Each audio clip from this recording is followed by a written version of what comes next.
আজকের ক্লাসে স্বাগতম। আজকে আমরা বাস্তব সংখ্যার উপসেট সমূহগুলো নিয়ে আলোচনা করব। গত ক্লাসেও আমরা আলোচনা করেছি, আজকে আমরা বাকিগুলো আলোচনা করতেছি। যেখানে মৌলিক সংখ্যা কি, যৌগিক সংখ্যা কি, মূলদ সংখ্যা কি, অমূলদ সংখ্যা কি, সহমৌলিক কি, এগুলো আমাদের খুবই প্রয়োজন আছে। মৌলিক সংখ্যা, যে সকল স্বাভাবিক সংখ্যা ওই সংখ্যা ও ওয়ান ব্যতীত অন্য কোনো সংখ্যা দ্বারা বিভাজ্য নয়, সেসব সংখ্যাকে মৌলিক সংখ্যা বলে। মৌলিক সংখ্যার সেটকে আমরা ক্যাপিটাল পি দ্বারা প্রকাশ করে থাকি। এখানে আমরা লিখতে পারি যে মৌলিক সংখ্যা আমাদের কোনগুলো, 2, 3, 5, 7, এই যে আমরা পর্যায়ক্রমে সংখ্যাগুলো আমরা লিখতেছি, এই সংখ্যাগুলো হলো আমাদের মৌলিক সংখ্যা। যেমন 2 কে আমরা 1 এবং 2 দ্বারা বিভাজ্য, 3 1 এবং 3 দ্বারা বিভাজ্য। তাহলে আমরা জানলাম যে সব সংখ্যা 1 এবং ওই সংখ্যা দ্বারাই বিভাজ্য, অন্য কোনো সংখ্যা দ্বারা বিভাজ্য নয়, সেই সংখ্যাগুলো আমাদের মৌলিক সংখ্যা। এখন আমরা যৌগিক সংখ্যা বা কৃত্রিম সংখ্যা কি, যেসব সংখ্যা 1 এবং ওই সংখ্যা ব্যতীত অন্য কোনো সংখ্যা দ্বারা বিভাজ্য, সেই সংখ্যাগুলো আমাদের কৃত্রিম বা যৌগিক সংখ্যা। যেমন আমরা লিখতে পারি, যেমন 4 লিখলাম, 6 লিখলাম, এইসব সংখ্যাগুলো 1 এবং ওই সংখ্যা ব্যতীত আরো সংখ্যা যেমন 2 দ্বারা বিভাজ্য। এই 6 আমাদের 2, 3 দ্বারা বিভাজ্য, 1 দ্বারা বিভাজ্য, 6 দ্বারা বিভাজ্য। তাহলে যেসব সংখ্যা 1 এবং ওই সংখ্যা দ্বারা বিভাজ্য, ওই সংখ্যাগুলো আমাদের মৌলিক সংখ্যা। আর যেসব সংখ্যা 1 এবং ওই সংখ্যা বাদে অন্যান্য সংখ্যা দ্বারা বিভাজ্য, সেই সব সংখ্যাগুলো আমাদের কৃত্রিম সংখ্যা। জাস্ট আমরা মনে রাখার জন্য এগুলো একটু আলোচনা করলাম। এরপর আমাদের যা খুবই প্রয়োজন, যেগুলো মূলদ, অমূলদ এবং সহমৌলিক বিষয়গুলো আমাদের খুবই প্রয়োজন। মূলদ সংখ্যা কি, যেসব সংখ্যাকে দুটি পূর্ণ সংখ্যার অনুপাত রূপে প্রকাশ করা যায়, সেসব সংখ্যাকে মৌলিক সংখ্যা বলে, আর মূলদ সংখ্যা বলে। অথবা যেসব সংখ্যাকে পি বাই কিউ আকারে প্রকাশ করা যায়, সেসব সংখ্যাকে মূলদ সংখ্যা বলে। মূলদ সংখ্যার সেটকে ক্যাপিটাল কিউ দ্বারা প্রকাশ করা হয়। এখানে আমরা মূলদ সংখ্যাগুলো আমরা লিখতেছি, যেমন আমরা লিখতেছি -3/2, -1/2, -2, -1, 0, 1, 2, 2/3, 3/2। আমরা যে এই যে পর্যায়ক্রমের সংখ্যাগুলো লিখলাম, এগুলো আমাদের সবই মূলদ সংখ্যা। মূলদ সংখ্যা কেন আমাদের মূলদ সংখ্যা? এই সংখ্যাগুলোকে আমরা দুটি পূর্ণ সংখ্যার অনুপাত রূপে প্রকাশ করতে পারি।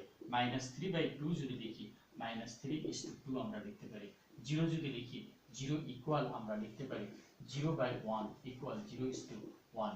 যদি আমরা 3/2 লিখি ইকুয়াল 3:2, তাহলে আমরা জানলাম যেসব সংখ্যাকে দুটি পূর্ণ সংখ্যার অনুপাত রূপে প্রকাশ করা যায় তাকে মূলদ সংখ্যা বলে। অথবা যেসব সংখ্যাকে পি বাই কিউ আকারে প্রকাশ করা যায়, আমরা গাণিতিক আকারেও সংজ্ঞাটাকে ব্যাখ্যা করতে পারি। আমরা লিখতেছি Q equal P by Q, P comma Q belongs to Z. P এবং কিউ প্রত্যেকেই পূর্ণ সংখ্যা এবং কিউ ইকুয়াল নট 0। তাহলে এখানে আমরা জানলাম যে অনুপাত আসবে কিউ কখনো, যেহেতু কিউ হরে আছে, তাহলে কিউ কখনো 0 হওয়া যাবে না। এখানে প্রত্যেকটি আমরা লিখতেছি হরে, যেমন 0 ইকুয়াল 0/1, 1 হলো হরে, তাহলে কিউ কখনোই 0 হবে না। কিউ যদি 0 হয়ে যায় তাহলে অসংজ্ঞায়িত হবে। তাহলে আমরা গাণিতিক যে এই যে সংজ্ঞাটি আমরা লিখলাম P by Q, P Q belongs to Z এবং কিউ ইকুয়াল নট 0। তাহলে মূলদ সংখ্যাটা আমরা জানলাম, মূলদ সংখ্যার সঙ্গে আমরা পরিচিত হলাম। এরপর আমরা অমূলদ সংখ্যা নিয়ে আলোচনা করব। যেসব সংখ্যাকে দুটি পূর্ণ সংখ্যার অনুপাত রূপে প্রকাশ করা যায় না, তাকে অমূলদ সংখ্যা বলে। অর্থাৎ যেসব সংখ্যাকে পি বাই কিউ আকারে প্রকাশ করা যায় না, তাকে অমূলদ সংখ্যা বলে। অমূলদ সংখ্যার সেটকে আমরা কিউ, ক্যাপিটাল কিউ প্রাইম দ্বারা প্রকাশ করে থাকি। যেমন আমরা লিখি এখানে -√3, -√2, +√2, √3 ইত্যাদি আমরা যে সংখ্যাগুলো লিখলাম। তাহলে এছাড়াও আমরা আরো কিছু বলতে পারি অমূলদ সংখ্যা আমাদের কোনগুলো। যেসব সংখ্যার বর্গমূল কখনোই পূর্ণ সংখ্যা নয়, সেই সংখ্যাগুলো নিয়ে আমাদের অমূলদ সংখ্যা আমরা অতি সহজভাবে বলতে পারি। তাহলে অমূলদ সংখ্যা আমরা জানলাম। এখন আমরা আলোচনা করব যে সহমৌলিক কি। সহমৌলিক আলোচনা করার পরে আমরা বাস্তব সংখ্যার দিকে আসবো।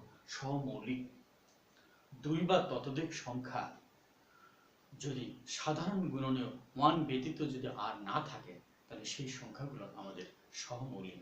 এখন আমরা এখানে আলোচনা করতে পারি দুই বা ততোধিক সংখ্যা। এখানে আমরা দুটি সংখ্যা নিলাম, 15 নিলাম, 16 নিলাম। এই দুটি সংখ্যা হলো আমাদের সহমৌলিক।